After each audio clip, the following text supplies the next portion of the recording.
Hey guys, how's it going? Welcome back to my studio. This is Paint with Lovejoy. Thanks so much for joining me today.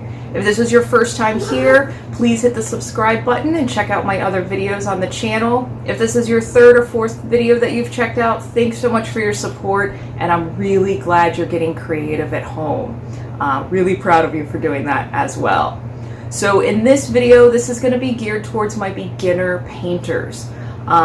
So those of you that just want to keep getting comfortable with painting, maybe explore some new subjects, explore more blending and some of the basics, these are good videos for you to utilize. With that being said, you have full permission to change out any colors or change anything about the video or about the painting process. That's the great part about creativity. You get to kind of make it your own.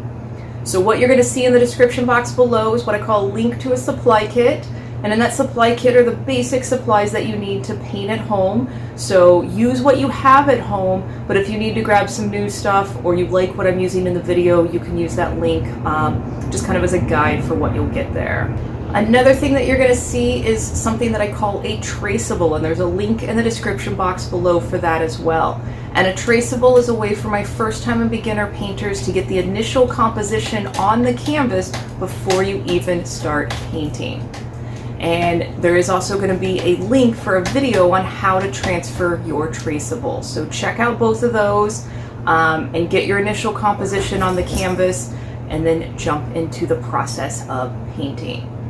When you're ready to kind of take your skills to the next level, check out my online school, paintwithlovejoy.com. And I've got a few advanced beginner, some intermediate classes on there, and my signature Paint Your Pet class is on there, as well as my intro to palette knife scraping. Both you will learn a lot, and you'll learn some core foundational art skills in both of those courses. So please keep evolving your skills, keep painting, keep getting creative. Try to find a monthly outlet for yourself. I recommend that for everyone. All right, so I think that's enough talking right now. Let's go ahead and jump into the process of painting.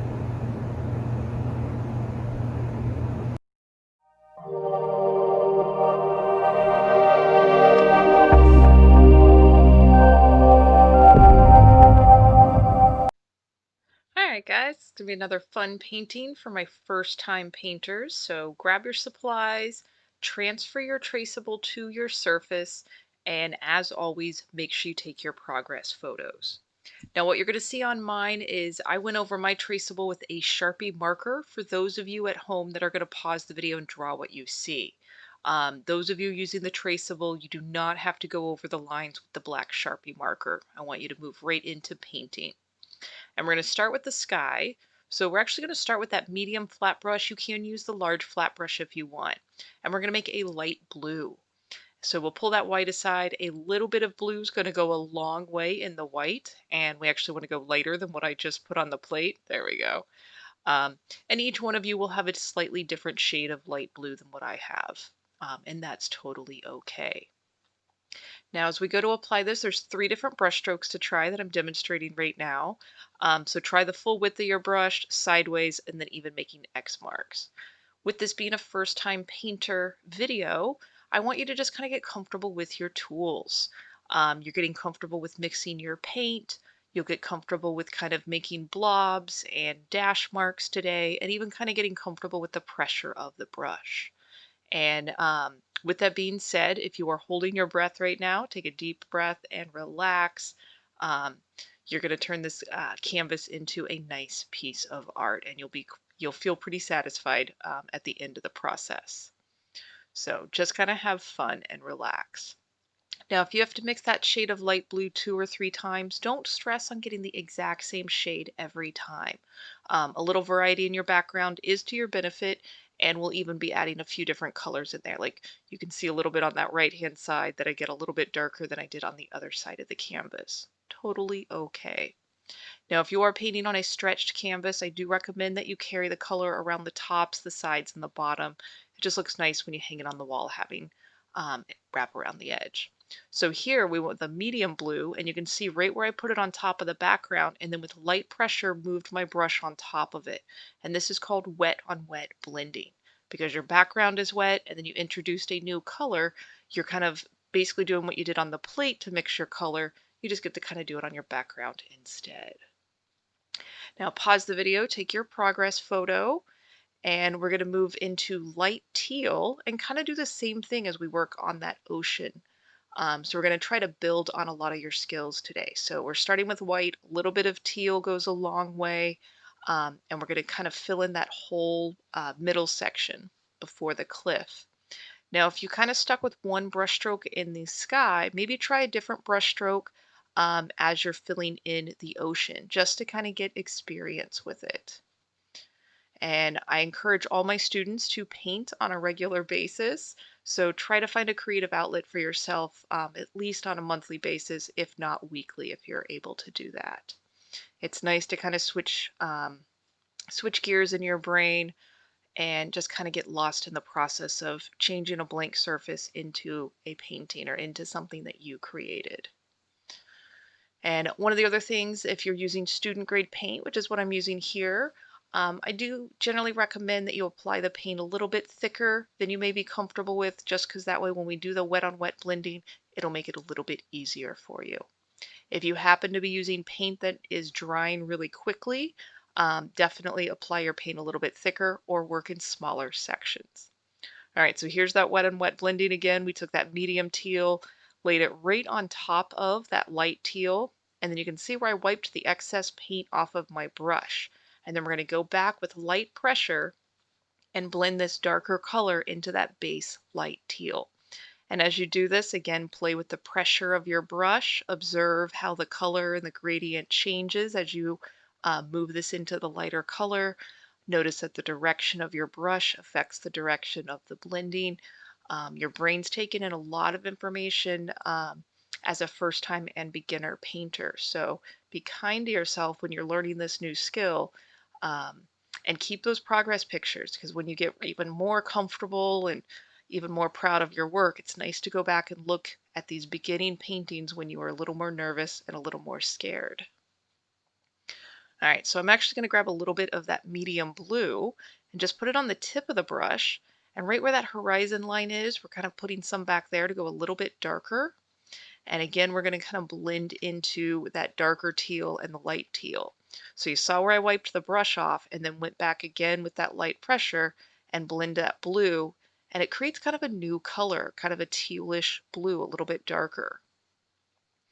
Again, one of the really fun parts about painting is just kind of discovering these new color combos and, the satisfaction of creating something yourself. All right, good place to pause the video and take your progress photo. We're going to move into white and kind of do the same thing. We're going to just layer it right on top. If you want, you can let your paint dry, your background dry before you do this. I think I was painting pretty fast and my background is still wet, so I'm applying this paint a little bit thicker on top of the background.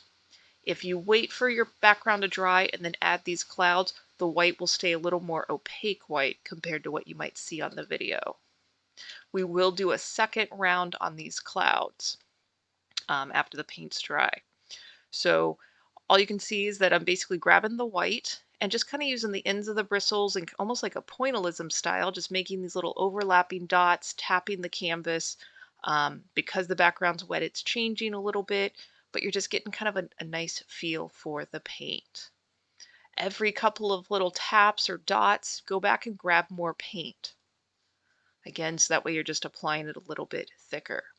Now, if you want, you can pull up the original Monet painting for this. This is called, I believe, Walk at the Cliffs at Poursville. I think it was 1822. Don't hold me to that date. I'm certainly not good with numbers. But this was one of Monet's paintings when he was on vacation there. And we are mimicking that a little bit. We are not going exact with it. So if you want to pull up the original painting and add anything that you see in that painting that I don't put in this one, go right ahead and do that. All right, so now we're going to make a light gray for the clouds. So I pulled some of that white aside, and then I'm adding a little bit of black. And remember, a little bit of pigment goes a long way in the lighter colors. And we're going to do that same application And actually I added some and realized I needed to go darker. So if you need to adjust and go a little bit darker on yours, after you mix your color, adjust to what you need. So we're doing that same kind of tapping and pointillism method, but just at the bottom of the clouds. And this gives a little bit of shading. And because that paint is wet, it's going to diffuse that darker or that medium gray or that light gray that you're using. Don't think too much about it. And again, if you're holding your breath, just relax. You guys are coming along very nicely. All right, so a good place to pause the video and take another progress photo. We're going to be moving into the cliffs, so we're going to be mixing yellow and raw sienna.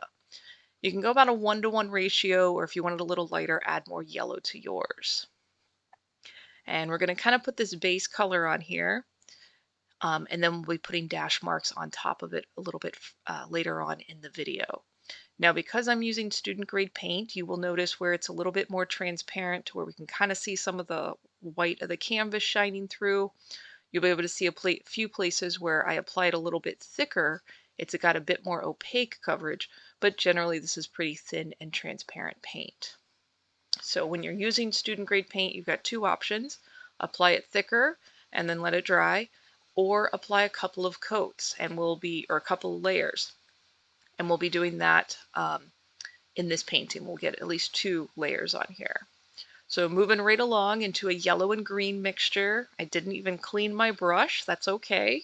It still kind of makes it an earthy yellow-green mixture. And when I come up close to the raw sienna yellow mixture with the yellow-green, go ahead and do that same wet on wet blending and mix where the 2 colors meet and kind of soften that transition. If you feel like finger painting for that part too, that's really satisfying, and go right ahead and do that. All right, so I did move down possibly to the small pointy brush if you need to. We're doing a mixture of raw sienna and black. And again, remember, a little bit of black is going to go a long way in the pigment.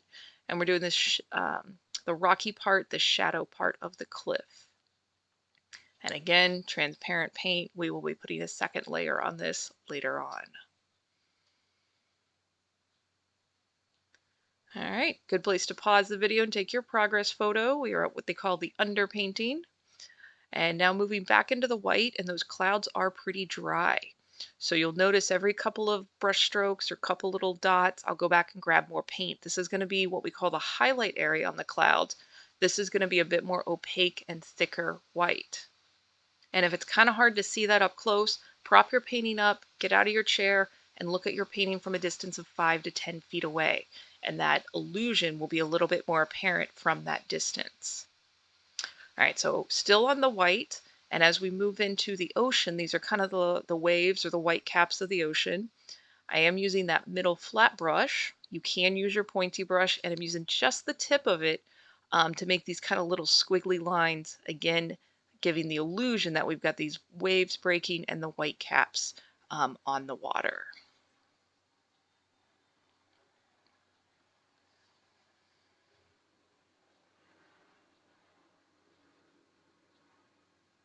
All right, so now doing the same thing with blue, keeping just the tip of that brush, a little bit of a wiggle. These are, again, giving the illusion that we've got ripples on the line in the water, kind of in a line, but ripples on the water, and getting a little bit darker as it goes back towards the horizon line. So we're going to do this application with blue, teal, and even a medium blue. And kind of reminiscent of Monet's style, he liked to use a bunch of unexpected colors and a bunch of solid colors next to each other to create this illusion of light and space and shadow. So here, same thing, moved on to the teal. It is okay if you overlap some of the blue lines or even the white lines. And again, look at your painting from that distance of 5 to 10 feet away every now and then so you can see how that illusion is working. Now, if you are finding that your brush is shaky as you go to make these little lines, that means you're holding your breath. So remember to exhale as you touch the brush to the canvas, and it'll make it a little bit easier for you. So same thing as we move into the cliff, we're making these little dash marks, thinking that each dash mark in the various colors that we're going to be doing this is like a blade of grass or a wildflower out there when we get into some of the other colors.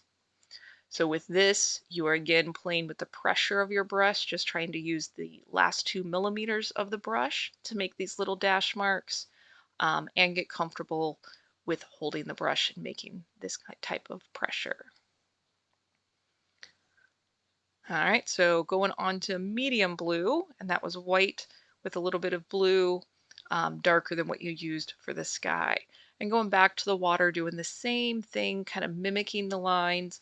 And I want you to just observe what you see on the video and mimic that to the best of your ability on your canvas. Notice kind of, do my some of my lines have a bit of an angle? Are they a little bit more horizontal as they get towards the horizon line? If you're looking at the original Monet painting, what do you see? Is there more colors? Is there more information? Feel free to just add what you see. And that's the best thing about art, is you're strengthening your power of observation.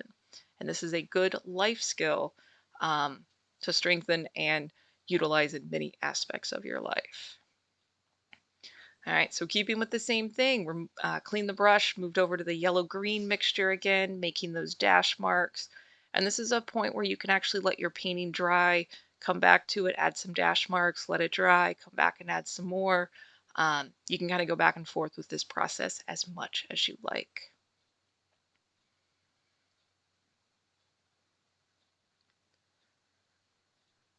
All right, and one of the things that you'll notice as you do this is this light yellow-green mixture is going to look different when you put it on top of the raw sienna and yellow mixture compared to when you put it back on top of the green. It looks totally different. And we will be taking some of that raw sienna and yellow mixture into the green areas. So what you're noticing is what we call color theory. We interpret the color based on the color it's next to, or based on the color that you put it on top of. And that's why that shade of green looks different when you put it on the raw sienna, and even how this straight green looks different on top of the light green. So again, as you are in your beginning stages of painting, you are strengthening your observation and just getting more comfortable with the process. You're doing great. And if you are noticing that maybe you've got a lot of buildup on your brush, or your brush strokes just keep getting wider and wider, feel free to wipe off the brush as you get buildup where the metal and the bristles meet. It kind of widens and just pushes the bristles apart. So feel free to clean your brush and go back and reapply. All right, so now moving into yellow, and you can switch like you saw a moment ago if you want to try the pointy brush, or if you want to go back to the middle flat brush, or if you have an angled brush or even a fan brush. The more that you work with any of your brushes, the more comfortable you get with them. And again, every couple of dash marks, just go back and grab more paint, especially for those of you using the student grade paint.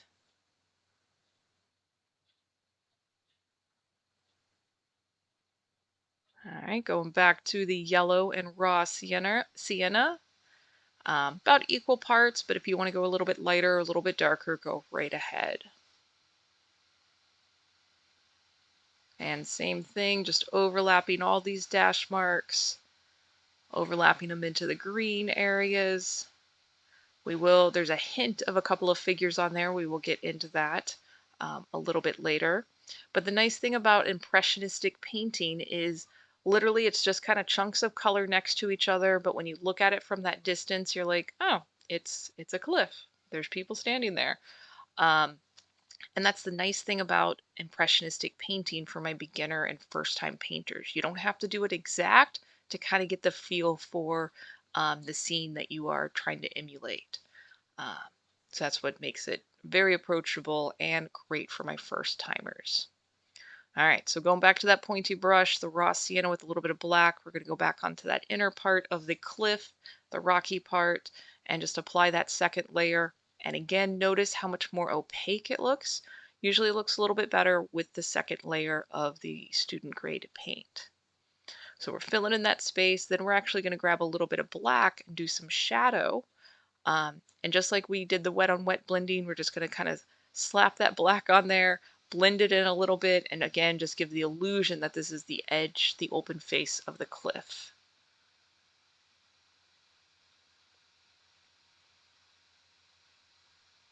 You're doing great.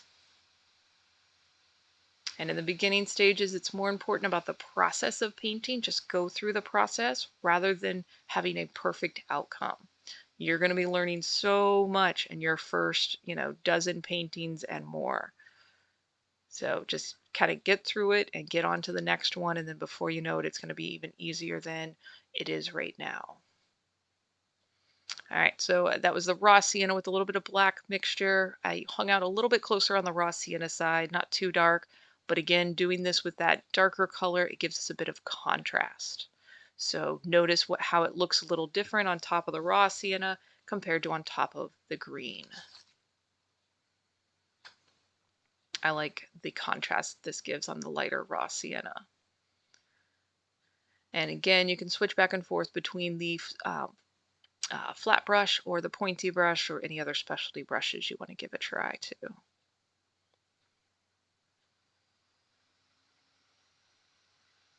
And feel free to pause the video at any time that you need to and observe the general area where I put each color, or look at the original Monet painting and just observe even closer to all the colors that he has in his compared to what I did for this video.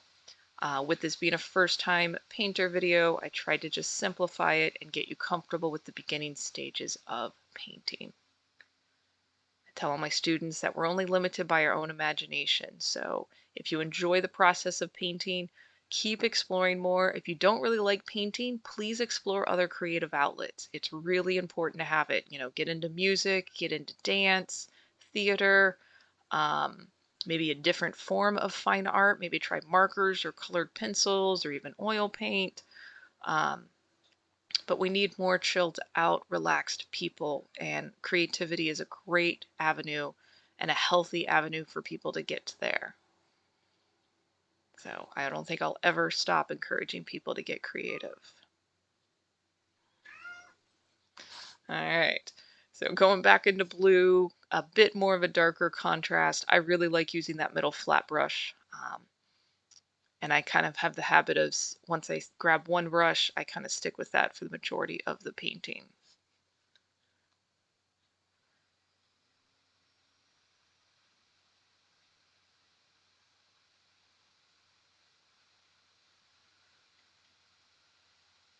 All right, and another option that you can do if you've got a pack of a bunch of brushes and you've got two flat brushes, or a flat brush and even one that has a curved tip, you can use both of them interchangeably, but you could use one for one color and one for another color.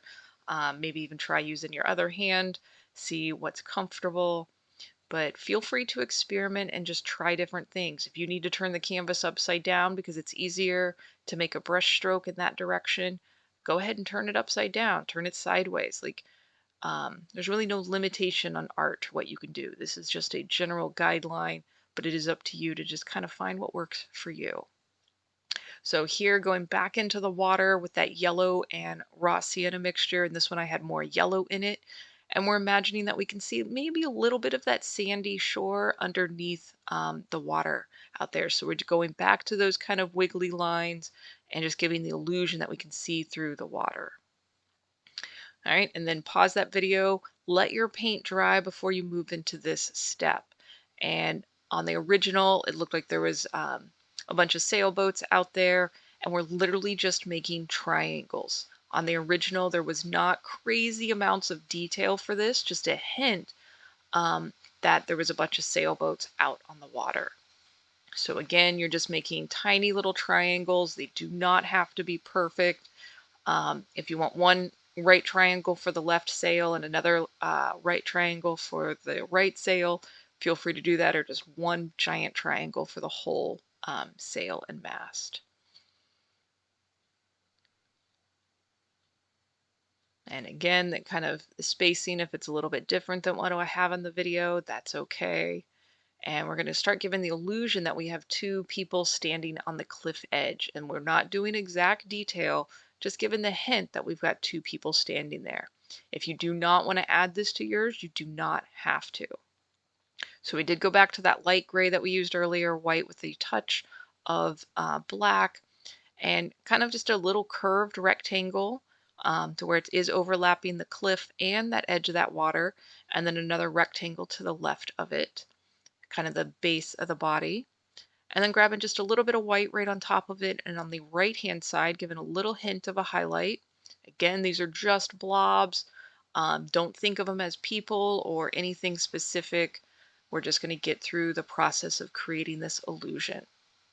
So going back to that raw sienna and black mixture, just basically kind of putting a little circle on top of that rectangle. This would be their hair. We don't have any facial features to draw. And then we're going to use red. And I use the direct red for the bottom. And we're going to make kind of a squished or rounded rectangle. This is technically the underneath side of her umbrella. So it is coming right up next to that circle for her head that we put on there. And then we're using a little bit of red and orange, or red and yellow, for the top part, and basically just kind of outlining that top section. Or, I'm sorry, outlining that red section that we just did for the underneath part of the umbrella. Again, they're basically a dark line and a light line next to each other. And made a little bit more of the yellow and red orange combo. Gave a little square of a hat on the other figure.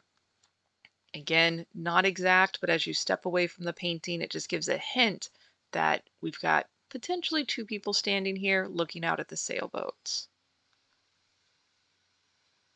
And if you want to add any extra decoration, go right ahead on their shawls or anything that they might be holding. So for contrast, I did move down to the pointy brush and white paint, and kind of going through back with those dash marks. Kind of like the darker colors, that pure white does help break up some of the space and give some little highlights in this grassy cliff area. Again, reference what you see on here or reference what you see on the original painting. So now same thing, moving down to a light yellow, about equal parts yellow and white, and just moving into same thing, just a lighter, different highlight on here with the dash marks on the cliff.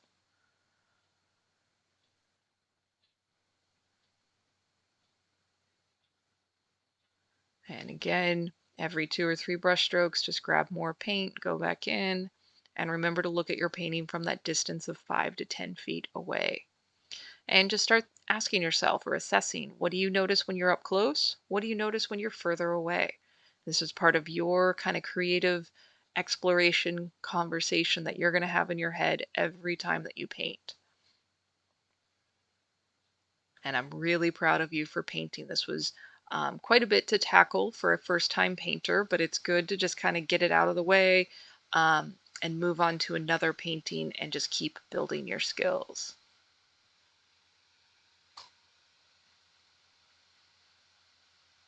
All right, guys, thanks so much for hanging out with me. Don't wait too long to do your next painting.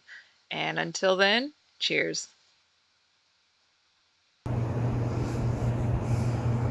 Hey guys, I hope you enjoyed the process of painting, and I hope you really like how your paintings turned out. I'm really proud of you for going through the process.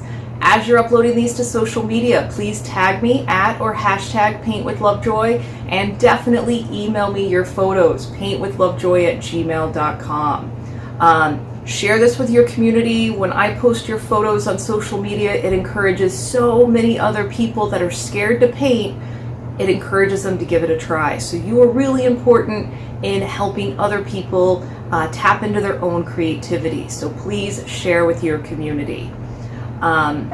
With that being said, again, when you want to take your skills to the next level, check out my online school, paintwithlovejoy.com, and check out that Paint Your Pet course. Because when you paint something that you love, you learn more, you put a little more energy into it, and you're pretty much pleased with the results. So give that a try. So I'm really grateful that you took time out of your day to hang out with me and get creative. Don't wait too long to do your next painting, and I look forward to painting with you in the future. Cheers.